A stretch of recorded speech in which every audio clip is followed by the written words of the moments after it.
where do I get 1,879 from? Well, let me show you. I actually looked up the number of people who have enrolled in my course. That's been over the last three and a half years. So I can tell you with pretty much certainty, it's been 1,879 clients. And I wanted to give you the 10 things that I have learned working with them, as well as working with people over the past 32 years. So number one, sciatica is typically a progressive type of issue that comes on over the years and throughout a lifetime for people. Rarely do I see someone just wake up, have pain, and have never had any back issues previously, although I can tell you that does happen. I'm not here to say you're crazy. This is a one-time episode that never had happened before, but I can tell you that about 80% of sciatica sufferers on their first episode of sciatica, 80% of the time, within 4 to 6 weeks, the symptoms disappear as quick as they came. If you're not one of those 80%, I'm so sorry. And that's when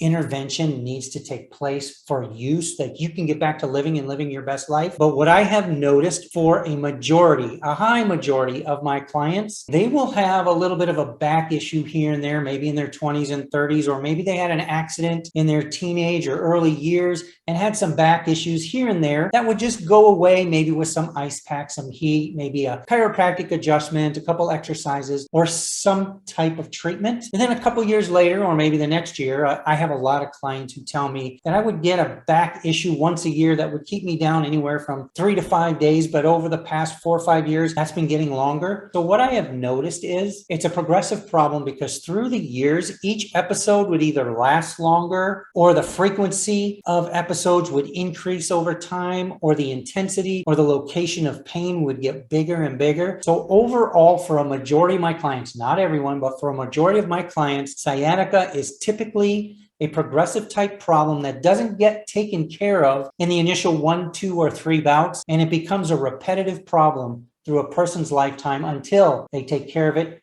the right way. Number 2, I've been doing this for over 33 years and I have yet to see 2 identical sciatica cases. I've seen over 10,000 clients. And I can tell you that I've never seen 2 identical cases because there's so many different underlying causes. There's so many varying symptoms in various locations, located anywhere from the low back to the toes and anywhere in between. It can be located in 1 location, 2 locations, 3 locations. The locations can actually change over time during a bout of sciatica. And the symptoms can be anywhere from totally dead and numb to tingling, to sharp pain, to dull pain, to shooting pains, to only local pains, to electricity-like symptoms in certain positions or movements and activities. Some people have it in one area and it stays there and symptoms fluctuate. Other people have fluctuating symptoms of varying degrees with different types of those symptoms throughout their leg, and they can change daily, weekly, monthly. Number 1, as we go back, typically symptoms are progressive over time. Number 2, there's no 2 people with identical symptoms or an identical cure. Exercises, generic exercises that you find,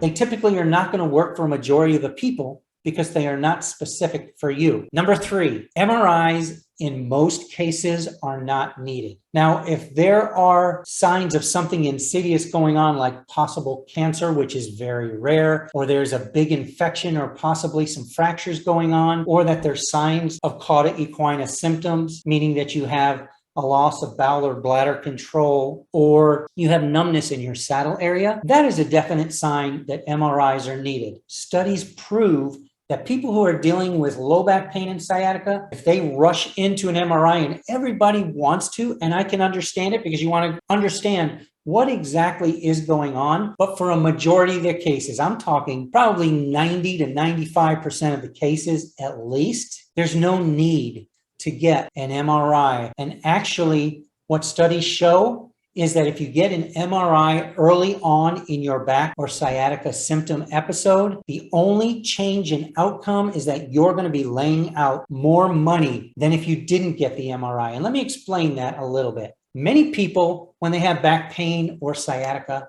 and they're laying down in the MRI machine, they don't have many symptoms. Their symptoms are pretty comfortable, or they are pretty comfortable when they're laying in that MRI machine with their legs elevated. For a majority of people. Now, if you're someone who has pain in that position, this does not directly correlate to you, but for most people laying down with their legs up, they're kind of comfortable, or it's not their worst position. And so you get pictures taken in a position where you're having minimal to no pain. And yet when you come out of the machine and the radiologist and the doctor reads the results, they say, this is the reason for your pain, which is kind of peculiar, because if you were laying there and you weren't in your normal symptomatic, aggravated, painful condition, and they see something on the MRI that doesn't look right, that is impossible for them to say that is the reason for your pain. Because if you don't have the significant pain when you're lying there, how do they know that what they're seeing is the cause of the pain when you're in a different position or when you're doing a different activity? So I hope that makes sense, because everybody goes, I want to know what's going on. And I've had so many clients say, Dean, I don't want to work with you till I know what's going on. And can I tell you something? To me, it doesn't really matter what the underlying cause is. Yes, obviously, if you have a huge tumor that's pinching on a nerve, that would be a definite sign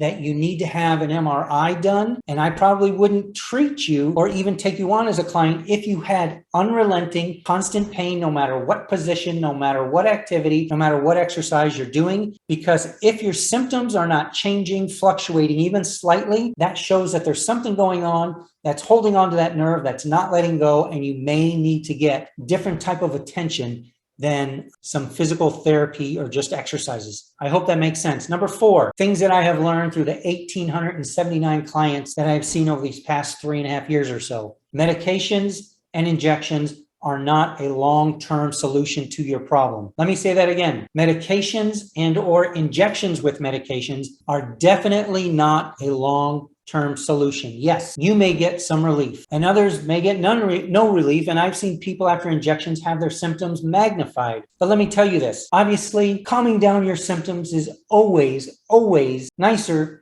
than living with severe pain. But please hear me when I tell you, medications or injections with medications is not a long-term solution, because those medications don't heal what's causing the inflammation that's going on. They just mask the symptoms. And as a matter of fact, long-term use of medications and injections can actually aggravate the problem further, because if your symptoms are being masked, you're not really feeling what's going on in your body, you're most likely going to be doing things that aggravate things further without realizing it, because the symptoms are masked, which are going to require either different medications, higher dose of medications, more frequent injections. And just so you know, if you have multiple steroid injections over and over in the same location, it can weaken your bones, it can weaken the tendons primarily of the muscles, and you can start dealing with other problems and weakening of the muscles and the tendons in the area, which is going to compound the problem even more. I hope that makes sense. Number 5, things that I have learned from my last 1,879 clients. Radio frequency ablations, or RFAs, are not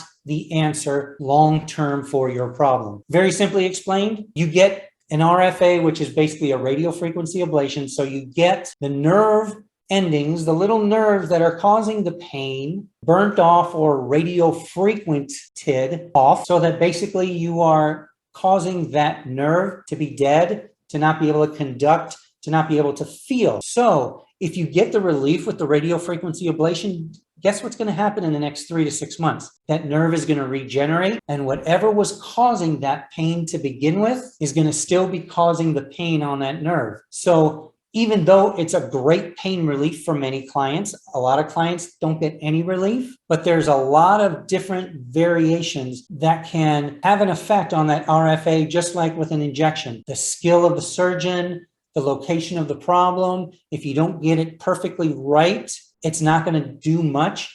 But any radio frequency ablation, even though it may work and even though you may breathe a sigh of relief for 3 to 6 months, you're probably going to need another radio frequency ablation to eliminate that nerve that just regrew, because it does not fix the problem overall. Make sense? Moving right along, number 6. Generic exercises off the internet are rarely the answer, but often actually increase or prolong your sciatica problem even further. The reason being, generic exercises, or someone saying, hey, do these 2 exercises or 3 exercises in 45 seconds a day, up to 5 minutes a day. If you do these exercises, your sciatica is going to go away. Maybe for 10 to 15% of the clients who are lucky because those exercises happen to be the exact ones that they need. But the problem is, they are not testing to see, are you a flexion biased person or an extension biased person or a rotation biased person or a side bend biased person?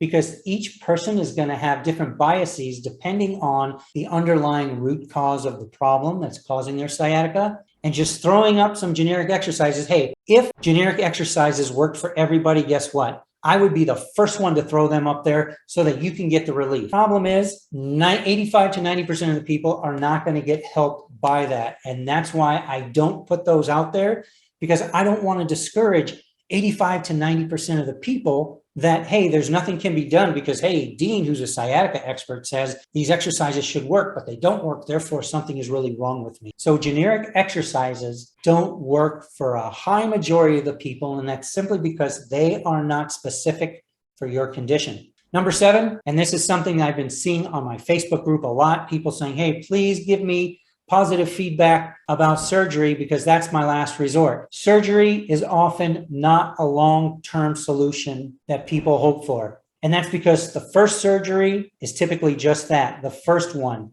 that leads to another one, that leads to an ultimate fusion. And look, some of my favorite clients in my old practices in North Carolina had fusion surgery because nothing else had worked up until then. And some of them are actually doing pretty well. But for the most part, surgery is not the long-term solution. And I can give you hundreds of testimonials of people who have had surgery and were either worse off now than they were before, or it really didn't change anything, or some of their sciatica symptoms are gone, but now they have horrendous back pain that they never had previously. Like, there's an occasional 20 to 25% of people that get long-term relief of 10 years or more. But most of the time, and here's something I tell everybody who's considering surgery, please try everything you possibly can conservatively before you go under the knife. Because once you go under the knife, there's no coming back. There's no going back to your original condition, because they're either going to remove something, move something, change something, and your body will never be the same.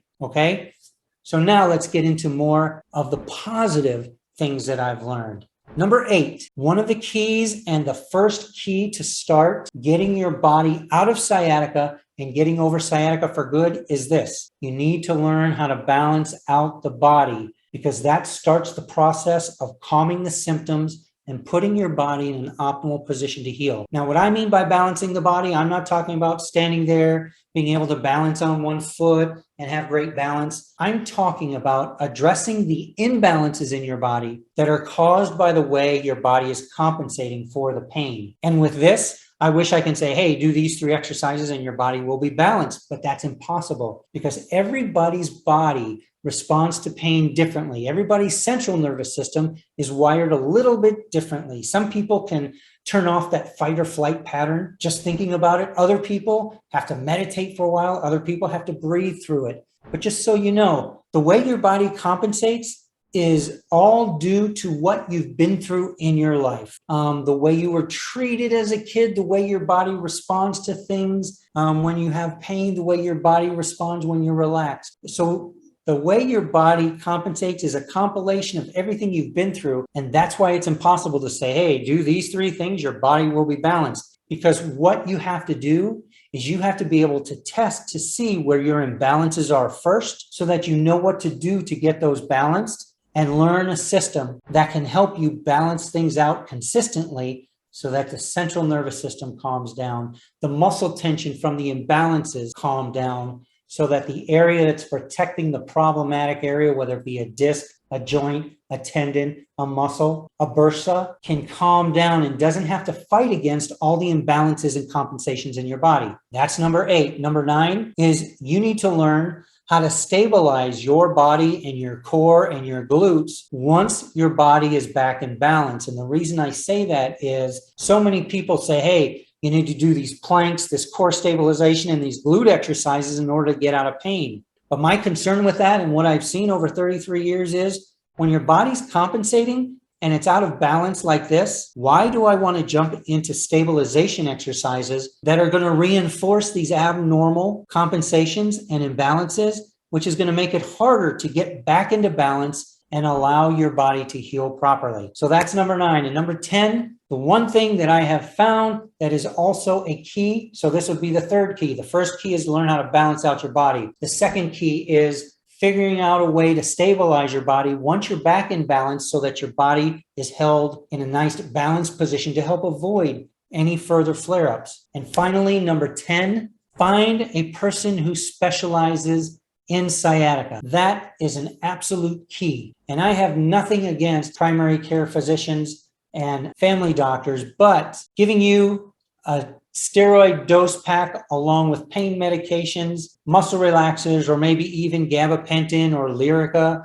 or something along those lines, those do not heal the problem. And they give out the medication, say, hey, come on back in 2 weeks, let's see how you feel. And then that time they give you the x-rays or maybe send you to therapy. And if you're not getting the right type of therapy, that's a problem. So if you can find somebody in your area who specializes in sciatica relief, you can save yourself weeks, months, and even years of problem. The longest duration of sciatica pain, or the longest, the client who was the oldest who had the longest episode of sciatica pain, he was now 83, but he had been dealing with sciatica on and off progressively for 63 years, from the time he was 20 when he had an accident. And I forgot what it specifically was. I think it was in the service. But for 63 years, he was dealing with sciatica in a progressive type of way, like I had mentioned up in one of the things that I had learned, that sciatica typically is a progressive problem that happens over years, with each episode getting more intense or lasting longer, or the frequency of episodes increasing. And this gentleman, after about 2 weeks, got on a call with us and said, this is unbelievable. I've only been through the first 5 lessons of your 21 lesson program. And I went out, I walked around my neighborhood farther than I had walked in over 20 years. So finding the right specialist who understands the ins and outs of sciatica will save you so much time and effort. It's unbelievable. There's no point in learning these 10 things if you're still going to be doing things that keep you from getting relief from sciatica. And it's really hard, because it's hard to know what you're doing that's keeping your sciatica lasting so long. But if you want to learn the things that are keeping you from healing from sciatica, then check out the video that's popping up on the screen right now.